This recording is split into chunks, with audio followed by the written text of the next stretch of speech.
ओम सहना भवतु सहनौ भुनक्तु सह वीर्यं करवावहै तेजस्विनावधीतमस्तु मा विद्विषावहै। ओम शांति शांति शांति। उपनिषद यानी वेदांत का हम अध्ययन कर रहे हैं। सामवेद के तलवकार शाखा का कैनो उपनिषद का हम अध्ययन कर रहे हैं। आज हम छठे मंत्र की शुरुआत करने वाले हैं। कैनो उपनिषद में चौथे से आठवें मंत्र तक का थोड़ा बहुत समान ही मंत्र हमें लगते हैं। पांचवा मंत्र हमने जो देख लिया, चौथा भी देख लिया। कैनो उपनिषद प्रश्न से शुरू होता है। पहला मंत्र कैनो उपनिषद का प्रश्न है, वो हमें जिज्ञासा जागृत करता है, ब्रह्म जिज्ञासा। उनका विषय ही ब्रह्म ज्ञान है। इसीलिए जिज्ञासा जागृत करने के लिए केने सितम पतति प्रेषितम मनः, ये प्रश्न हमें पूछा जाता है पहले मंत्र में। दूसरे मंत्र में ब्रह्म का थोड़ा बहुत स्वरूप बताया जाता है और तीसरे मंत्र में ब्रह्म ज्ञान का फल और आगम वाक्य बताया गया है। आगम वाक्य अन्य देव तत् विदितात अथो अविदितात अधि। आगम वाक्य बहुत गहराई से समझने का आगे हमने प्रयत्न किया है। दूसरे मंत्र का स्पष्टीकरण की जरूरत है और तीसरे मंत्र में आए हुए आगम वाक्य के दृढ़ीकरण की जरूरत है। स्पष्टीकरण और दृढ़ीकरण के बाद हमें अंतर्मुख होने की जरूरत है, क्योंकि दुनिया के सारे इंसानों बहिर्मुख हो चुके हैं। ये करवाने के लिए, तीन बात करवाने के लिए कैनो उपनिषद ने चौथा मंत्र शुरू किया। यत वाचा अनभ्युदितम येन वाक अभ्युद्यते, यानी वाणी से ब्रह्म को प्रकाशित नहीं कर पाएंगे। वाणी जिससे प्रकाशित होती है उसी को ही तू ब्रह्म समझ। और वाणी जिन जिन की उपासना करती है वो ब्रह्म नहीं है। वो बहुत स्पष्ट बात कैनो उपनिषद ने वाक नाम का द्योतक बता के हमें कर्मेंद्रियों के बारे में बता दिया है। हमारी सारी कर्मेंद्रियां सिंगल या इकट्ठी होकर भी ब्रह्म को प्रकाशित नहीं कर पाएगी, मगर कर्मेंद्रियां जिन शक्ति से चलती है वो शक्ति ब्रह्म है, ऐसा हमें समझना चाहिए। कैनो उपनिषद ने ये हमें बता दिया है। और हमारी कर्मेंद्रियों से जिन जिन की हम उपासना करते हैं वो ब्रह्म नहीं है। बहुत स्पष्ट बात चौथे मंत्र के बारे में हमें बता दी है कैनो उपनिषद ने। पांचवें मंत्र में बता दिया, यत मनसा न मनुते ये नारहु मनोमतम। मन से आप ब्रह्म को प्रकाशित नहीं कर पाएंगे, मगर मन जिन शक्ति से मनन कर सकता है वही शक्ति ब्रह्म है, ऐसा तो समझ। और मन से जिन जिन की उपासना आप कर रहे वो ब्रह्म नहीं है, ऐसा कैनो उपनिषद ने हमें बता दिया है। मन को द्योतक बनाकर कैनो उपनिषद ये बताना चाहती है कि पूरा अंतःकरण इकट्ठा होकर भी ब्रह्म को प्रकाशित नहीं कर पाएगा। ये हमारी चल रही सोच के बारे में बहुत बड़ा एक झटका लगा के उपनिषद हमें बता रहा है। पूरा अंतःकरण, मन, बुद्धि, चित्त, अहंकार सब इकट्ठा मिलकर भी ब्रह्म को प्रकाशित नहीं कर पाएंगे। क्यों नहीं कर पाएंगे? बहुत गहराई से हमने देखा। मगर ये पूरा अंतःकरण जिन चैतन्य से चलता है, जिन शक्ति से चलता है, जिन पावर से चलता है, उसी पावर को तो ब्रह्म समझ। और मन जिन जिन की इस दुनिया में उपासना करता है वो ब्रह्म नहीं है। यानी उपनिषद ने हमें चौथे मंत्र के बारे में बताकर कर्मेंद्रिया के बारे में बता दिया। वो भी हमें ब्रह्म नहीं बता सकती है। दूसरी, हमें अंतःकरण के बारे में भी बता दिया।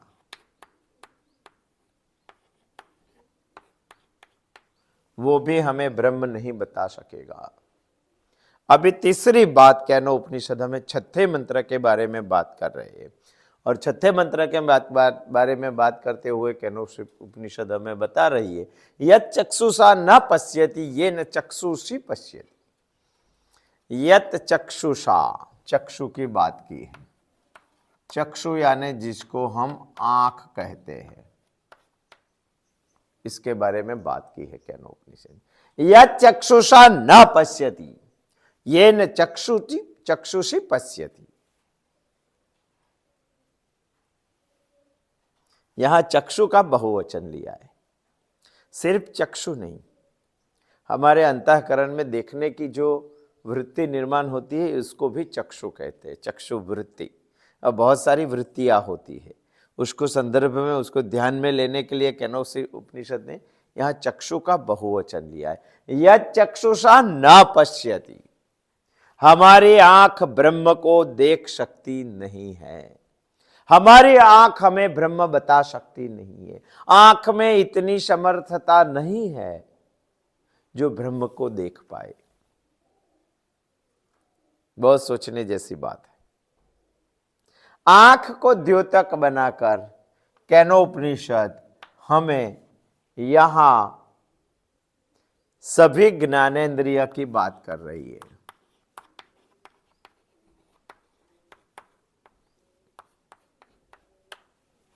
कर्मेंद्रिय तो बता दी, अंतःकरण भी बता दिया, ज्ञानेंद्रिय भी बता दी।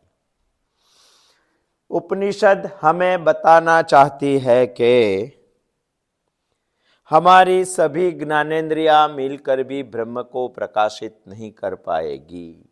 यत् चक्षुषा न पश्यति येन चक्षुषी पश्यति, मगर आंख जिन ताकत से चलती है, आंख जिन दृष्टि से देख पाती है, वो शक्ति ब्रह्म है, उसी को तो ब्रह्म समझ। आंख से जिन जिन की उपासना करते हैं वो सारे इस दुनिया में ब्रह्म नहीं है। उपनिषद ने हमें बहुत सोचने जैसी बात चैलेंजेबल मोड में बता दिया है। ब्रह्म को नेत्र से नहीं पहचाना जाएगा, उसकी सहायता से आप देखते हैं। ब्रह्म की सहायता से इस दुनिया में नेत्र हमारा देख सकता है, मगर नेत्र ब्रह्म को नहीं देख पाएगा। जिनकी सहायता से नेत्र देख पाता है वो सहायक को आप ब्रह्म समझो। यानी नेत्र जिन जिन की दुनिया में उपासना करता है वो सब ब्रह्म नहीं है। यत् चक्षुषा न पश्यति। दूसरी भी बात कैनो उपनिषद ने इन्वर्टेड कोमा में हमें बताने का साहस कर दिया है। आंख से जो जो इस दुनिया में आपको दिखाई देता है वो ब्रह्म नहीं है। आंख ब्रह्म को नहीं देख पाएगी। दुनिया के सभी मनुष्यों को ऐसा भ्रम है कि आंख से हम सारी दुनिया देख सकते हैं। ये आंख से हम जो देख सकते हैं वो सत्य है, मगर ये भ्रांति है। सारी दुनिया को देख सकते हैं, ये देखने वाले की भ्रांति है। और ऐसा ये बात भी सही नहीं है कि जो दिखाई देता है आंख से वो सभी सत्य है, मगर भ्रांति ऐसे हमारे मानस में घर कर गई है कि आंख से जो दिखाई नहीं देता है वो नहीं है, आंख से जो दिखाई देता है वही इस दुनिया में है। ये हमारी गलत समझ है, ऐसा नहीं है। दुनिया में बहुत सारी चीज है जो हमें दिखाई नहीं देती है फिर भी है। इलेक्ट्रिक पावर हमने कभी भी देखा नहीं है, उसका कलर हमें मालूम नहीं है, उसका आकार हमें मालूम नहीं है, वो घन है कि प्रवाही है कि वायु है वो भी हमें मालूम, फिर भी वो है, दिखाई नहीं देता है। गुरुत्वाकर्षण बल हमने कभी देखा नहीं है, आपको मानना ही पड़ेगा। आंख मुझे जो दिखाई देती है वही दुनिया में है, आंख से जो दिखाई नहीं देता है वो दुनिया में नहीं है, वो हमारी गलत समझ है। ऐसे तो मानेंगे दुनिया में बहुत सारी चीज हमें दिखाई देती है, तो है। ईश्वर हमें नहीं दिखाई देता है, तो क्या वो नहीं है? मानना ही पड़ेगा। मगर आज के इंसान ऐसा मान रहा है कि सारी दुनिया आंख से दिखाई दे रही है, तो भगवान क्यों नहीं? नहीं है क्या भगवान? है तो दिखाई देना चाहिए, और दिखाई नहीं देता है, सही बात है। सारी चीज मुझे दिखाई देती है, जो दिखाई देती है वो तो है, और नहीं दिखाई देता है वो नहीं होगा, ऐसा नहीं। बहुत सारी चीज होती है। एक सन्यासी था, सन्यासी के पास एक संसारी इंसान पहुंच गया, और संसारी इंसान पहुंचकर बाबा के साथ बहुत सारी बातें की। बातें करने के बाद जो संसार में से आया था, उसी आदमी ने सन्यासी बाबा को एक रिक्वेस्ट की। सोचो ने, कुंभ मेले में पहुंच गया और जीत पकड़कर बैठ गया कि बाबा आप मुझे दिखाई देते हैं तो है, मैं मुझे दिखाई देता हूं तो हूं, सारा कुंभ मेला मुझे दिखाई देता है तो है, मगर मैं ईश्वर को नहीं मानता हूं क्योंकि वो दिखाई नहीं देता है। और कुंभ मेले का साधु बाबा बहुत गुस्से वाला होता है। उनको गुस्सा आ गया। उनके पास एक नेटर की बहुत बड़ी लकड़ी थी, वो उठाई, 4 5 60 करके वो सामने बैठे वाला संसारी इंसान को उन्होंने लगा दी। लगाई तो उसको बहुत दर्द हुआ, वो रोने लगा संसारी, और रोने लगा, और बाबा को उन्होंने बताया कि बाबा बहुत दर्द होता है, बहुत। बाबा ने उन्हें पूछा कि आप क्यों रोने लगे? तो उन्होंने बताया कि बाबा दर्द बहुत होता है, आपने 2-4 लाकड़ी के डंडे से मुझे मारा है, बहुत दर्द होता है। तो बाबा ने उनको बोला कि दर्द मुझे बताइए। तो इंसान ने बताया कि बाबा ऐसे दर्द कैसे दिखाई देता है, आपने तो यहां मारा, कुछ दिखाई तो नहीं देता है, मगर मुझे लगा वो बात सही है। तो बताइए दर्द कहां है? दर्द कौन से कलर का है, कौन से आकार का है, कितना लंबा है, कितना छोटा है, कितना मोटा है, वो बताइए। इंसान ने बताया कि बाबा दर्द बताने की चीज नहीं है, दर्द अनुभव करने की चीज है, रियलाइज करने की चीज है। बाबा ने तभी उनको बता दिया कि जैसे तुम तुम्हारे दुख को मुझे बता नहीं सकते, सिर्फ रियलाइज कर सकते हो, वैसे इस दुनिया में ईश्वर को मैं आपको बता नहीं सकता हूं। वो रियलाइज करने की चीज है, अनुभव करने का विषय है, वो देखने का विषय नहीं है, आंख का विषय नहीं है। क्योंकि ईश्वर निर्गुण निराकार है, और आंख सिर्फ सगुण साकार को ही विषय बना सकती है, निर्गुण निराकार को नहीं। यदि आंख निर्गुण निराकार को विषय नहीं बता सकती, तो उपनिषद हमें सही माने में बता रहा है, यत् चक्षुषा न पश्यति, हमारी चक्षु वृत्तियां ब्रह्म को प्रकाशित नहीं कर पाती है। हमारी आंख में इतनी समर्थता नहीं है, इतनी समर्थ नहीं है कि वो असत्य और सत्य का फर्क हमें बता सके। इतनी ताकत हमारी आंख में नहीं हो, असमर्थ है हमारी आंख। शंकराचार्य जी बहुत बार हमें बता चुके हैं कि आपकी आंख आपको धोखा दे रही है। पूरे सत्य की इमारत आंख देखती है, उसके ऊपर खड़ी मत करना।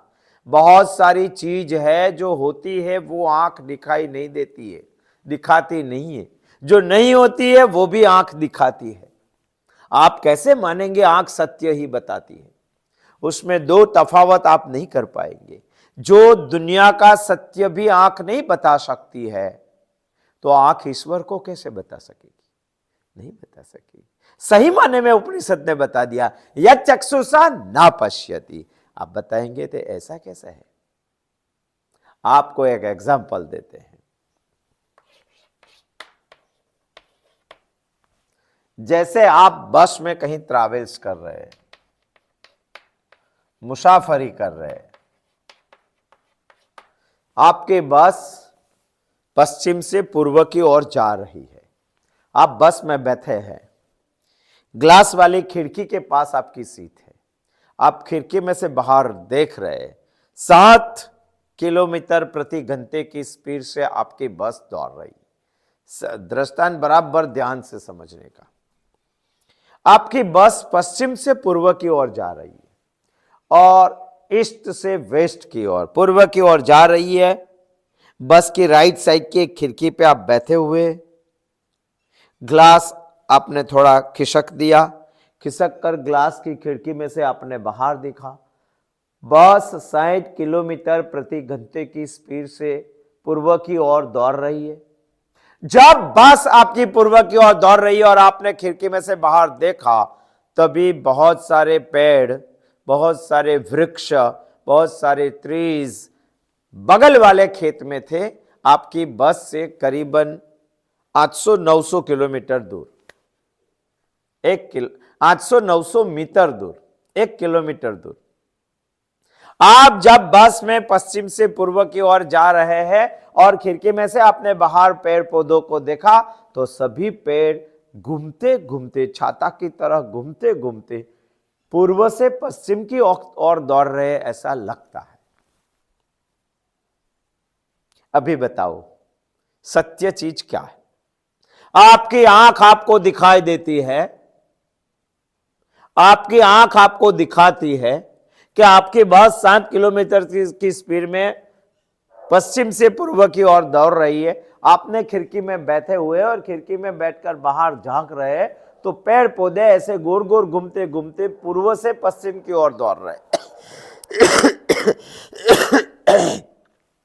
यदि कभी बस में मुसाफरी नहीं की है तो करना और देखना भी, आपको दिखाई देगा। विरुद्ध साइड पेड़ दौड़ते ही दिखाई देंगे। उसको चलने के लिए पांव है क्या? दौड़ने के लिए भगवान ने कुछ दिया है क्या? फिर भी हमारी आंख दिखाई दे रही है कि बस के विरुद्ध साइडों पर सब पेड़ पौधे दौड़ रहे। सही माने में दौड़ते हैं क्या? अपनी जगह से 50 साल में कभी भी पेड़ हला हुआ नहीं है, हिला हुआ नहीं है, फिर भी हमारी आंख उसे घूमता हुआ और दौड़ता हुआ दिखाई देता है। वो बात सही है क्या? इस दुनिया में जो सत्य है उसको जानने की ताकत हमारी चक्षु में नहीं है, और जो दिखाई देती है वो सभी सत्य है, वो भी बात सत्य नहीं है। इसीलिए केनोपनिषद ने बता दिया, यच्चक्षुषा न पश्यति, ब्रह्म को हमारी आंख नहीं जान पाएगी। ये बात तो छोड़िए, दूसरा भी एक एग्जांपल ले सकते हैं हम। पानी का ग्लास भरा हुआ है, घर पे आप अभी सुनने के बाद आधे घंटे में भी प्रयोग कर सकते हैं। पानी का ग्लास भरा हुआ है और ग्लास का ग्लास है, यानी कांच का ग्लास है, उसमें आप एक पेंसिल रखिए।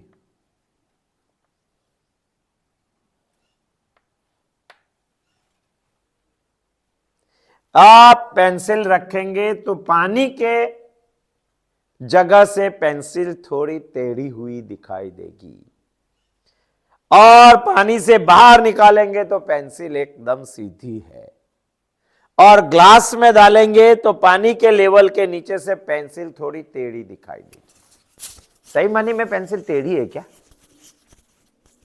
टेढ़ी है क्या? पेंसिल टेढ़ी नहीं है, और टेढ़ी नहीं है फिर भी टेढ़ी क्यों दिखाई देती है? मेरी आंख मुझे दिखाती है। तो मेरी आंख मुझे जो दिखाती है वो सही है क्या? इस दुनिया की एक पेंसिल भी जो आंख मेरी सही नहीं बता सकती है, तो ईश्वर को क्या बताएगी? पेंसिल का सत्य भी मुझे नहीं समझा सकती है मेरी आंख। खड़ा हुआ पेड़ भी, 50 साल से खड़ा हुआ पेड़ भी मुझे घूमता हुआ दिखाई देती है मेरी आंख, तो मुझे ईश्वर कैसे दिखाई देगी? नहीं दिखता है ईश्वर आंख से। इसीलिए बोल दिया केनोपनिषद ने, यच्चक्षुषा न पश्यति। आकाश में पूर्णिमा के रात खड़ा हुआ चंद्र, देखिए आपके घर के आगे 2 फुट ऊंचाई वाला पानी भरा हुआ है करीबन 10 बाय 10 फुट की जगह में, 2 फुट ही गहरा है और एकदम नीट एंड क्लीन पानी है।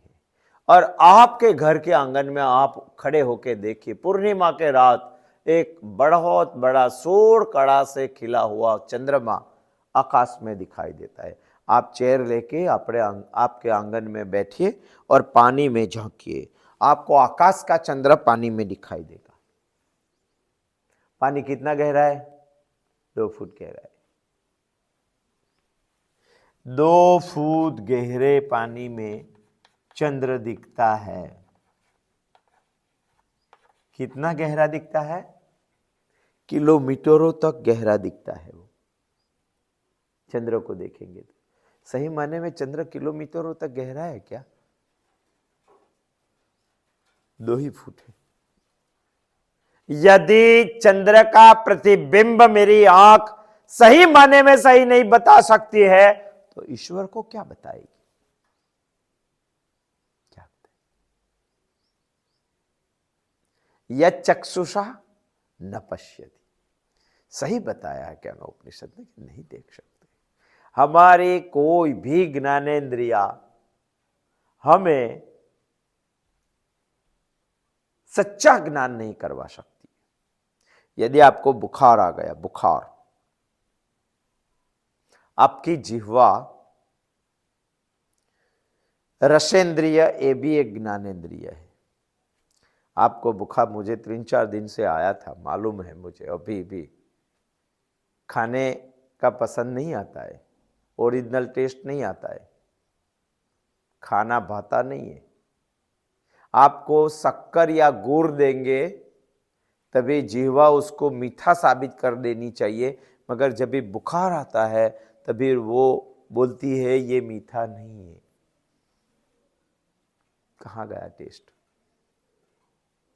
ये मुझे कोई भी विषय का सही ज्ञान नहीं बता सकते हैं, तो ईश्वर का ज्ञान कैसे बताएंगे? कैसे बताएंगे?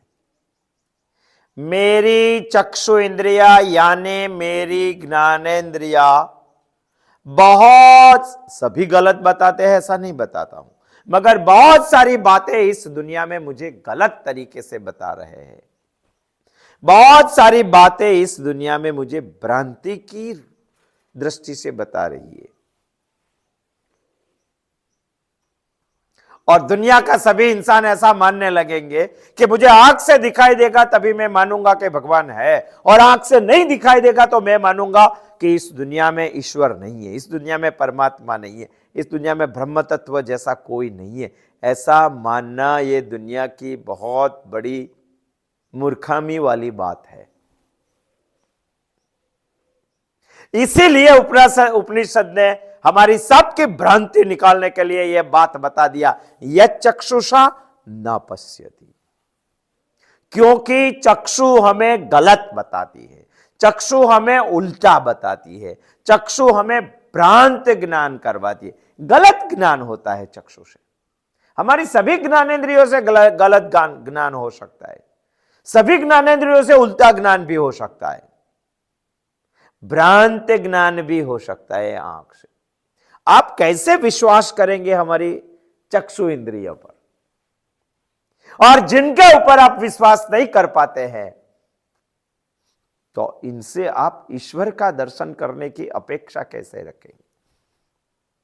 आंख से तो आपको कभी भी ईश्वर मिलेगा नहीं, कोई भी ज्ञानेंद्रिय से ईश्वर नहीं मिलेगा। ऐसी चैलेंजेबल बात सोचने के लिए केनो उपनिषद ने आज हमें मजबूर कर दिया है, 4, 5 और 6 मंत्र में।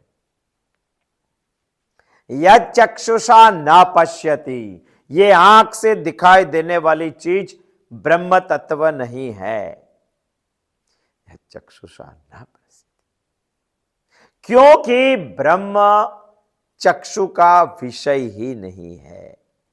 फिर भी लोग बताते हैं कि मुझे भगवान बताइए, भगवान बताइए, भगवान बताइए। अरे उनको ऐसा बोलना चाहिए कि मुझे इलेक्ट्रिक पावर बताइए, इलेक्ट्रिक पावर बताइए, विद्युत पावर बताइए, विद्युत शक्ति बताइए। तो वो क्या बताया? वो पंखा बताएगा, लाइट बताएगा, हेलोजन बताएगा, गीजर बताएगा, इस्त्री बताएगा, वो क्या बताएगा हमें? फ्रीज बताएगा, डीप फ्रीज बताएगा, क्या बताएगा?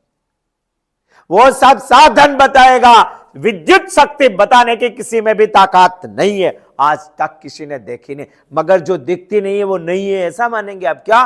कभी भी इलेक्ट्रिक विद्युत पावर का प्लग होगा, उसमें उंगली डाल के देख लेना चाहिए।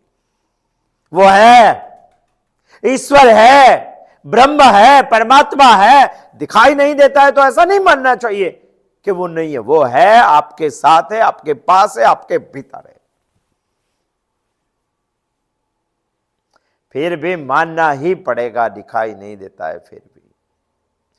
कैसे मानना पड़ेगा? तो उपनिषद ने तुरंत दूसरे सेंटेंस में ये बात बता दी, ये न चक्षुषी पश्यति, मगर आपकी चक्षु जो देख रही है उसमें देखने की शक्ति जो है वही ब्रह्म तत्व है। यह चक्षुषा न पश्यति ये न चक्षुषी पश्यति।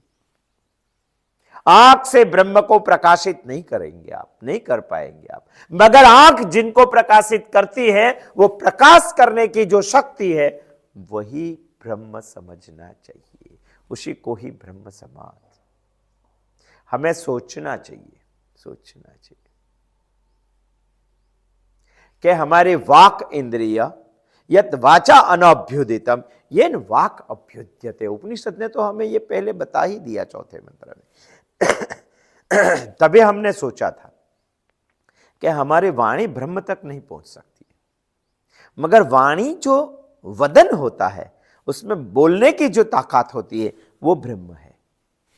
वाणी इस दुनिया में चल सकती है तो उसको ईश्वर का सहारा है, ब्रह्म का सहारा है, उसकी मदद के बगैर वो चल नहीं सकती है। एक बात हमने मान ली थी चौथे मंत्र में, और जिनकी मदद से वो चल सकती है तो वाणी को आपको उच्च करना चाहिए, दैवी करना चाहिए, क्योंकि उसको सहारा किसका है सोचना चाहिए। वैसे हमने पांचवें मंत्र में भी सोचा था जैसे वाणी को उच्च करना चाहिए, जैसे मन को उच्च करना चाहिए, दैवी करना चाहिए, समाधानी करना चाहिए, प्रसन्न करना चाहिए, ज्ञानी करना चाहिए, प्रेमार करना चाहिए मन को। क्यों? क्योंकि मन को भी ब्रह्म का सहारा है। यत मनसा न मनुते ये नार हो मनोमतम, सहारा। वैसे ही यहां यत चक्षुषा न पश्यति येन चक्षुषी पश्यति। चक्षु भी, हमारी दृष्टि भी, हमारी आंख भी, हमारा नेत्र भी किसी के सहारे चल रहा है, और जिनके सहारे चल रहा है वो बहुत बड़ा है। जो बहुत बड़ा है उनके बारे में हमें सोचना चाहिए, सोचकर उनको दैवी बनाना चाहिए। यही है इस जीवन की साधना। इसलिए केनो उपनिषद हमें बता रहा है कि बहुत शास्त्रीय रास्ता आध्यात्म के लेवल पर केनो उपनिषद हमें बता रहा है, बहुत शास्त्रीय, उलट सुलट नहीं किया तो रिजल्ट 101% आएगा ही, ऐसा। तस्मात् शास्त्र प्रमाणन्ते कार्याकार्य व्यवस्थित अविधिहुतम भस्मीभूत भवति। शास्त्रों ने बताया उसी तरह विवेक बुद्धि से यदि आपने कार्य किया तो रिजल्ट मिलेगा, मिलेगा और मिलेगा ही। मगर शास्त्र के विरुद्ध अविधिहुत आपने जो काम किया तो भस्मीभूत हो जाएगा। डाक खाने के वहां आप जाते हैं डाक डालने के लिए, खत डालने के लिए, और डाक खाने के पास पहुंचे, डाक खाना बंद हो गया, उसकी टपाल पेटी में बॉक्स में आप लेटर डाल रहे, वहां खड़े खड़े किसी इंसान ने बताया कि आपका जो डाक है उसके ऊपर तो 5 रुपया वाली टिकट लगानी पड़ेगी, स्टैंप लगाना पड़ेगा। आपने ऐसा सोचा कि मुझे शास्त्र के विरुद्ध नहीं जाना है तो चलो मैं कर देता हूँ, 5 रुपया की टिकट तो नहीं है मगर मुझे तो पोस्ट को ही देना है, तो बॉक्स में, बक्से में टपाल भी डाल दी और 5 रुपया भी डाल दिया। हुआ क्या? बक्सा खोला पोस्टमैन ने तो 5 रुपया जेब में डाल दिया, टपाल जाने दी, डबल भुगतान करके जिन्होंने लेनी थी उसको लेनी पड़ी, दंड हुआ उसे। क्यों? अविधिहुतम, यहां भी यदि मैं बुद्धिशाली हूं, यहां भी मैं प्रामाणिक हूं, फिर भी मेरे पास यदि शास्त्र की समझ नहीं हुई तो पूरी जिंदगी का प्रयत्न भस्मीभूत हो सकता है। सारी जिंदगी में आंखों से ईश्वर को देखने के लिए साधना करता हूं और उपनिषद मुझे बताती है कि ईश्वर कभी आंखों से दिखाई जाने वाली चीज नहीं है। यह चक्षुषा न पश्यति, मुझे पहले समझ लेना चाहिए। ये तो ऐसा हुआ कि डाक खाने में डाक भी डालता हूं, पैसा भी डालता हूं, फिर भी दंड भी भरना पड़ता है क्योंकि अविधि हुतम है, विवेक नहीं है। समझना चाहिए ये करने से क्या होता है। एक एग्जाम्पल है, आने वाले बुधवार को आएंगे, इसके बारे में बहुत गहराई से सोचेंगे। या चक्षुषा न पश्यति येन चक्षुषि पश्यति पश्यति तदेव ब्रह्मत्वं विद्धि नेदम यदिदम उपासते। सोचना चाहिए। आने वाले बुधवार को आएंगे और कुछ आके सोचेंगे। अस्तु, जय श्री कृष्ण।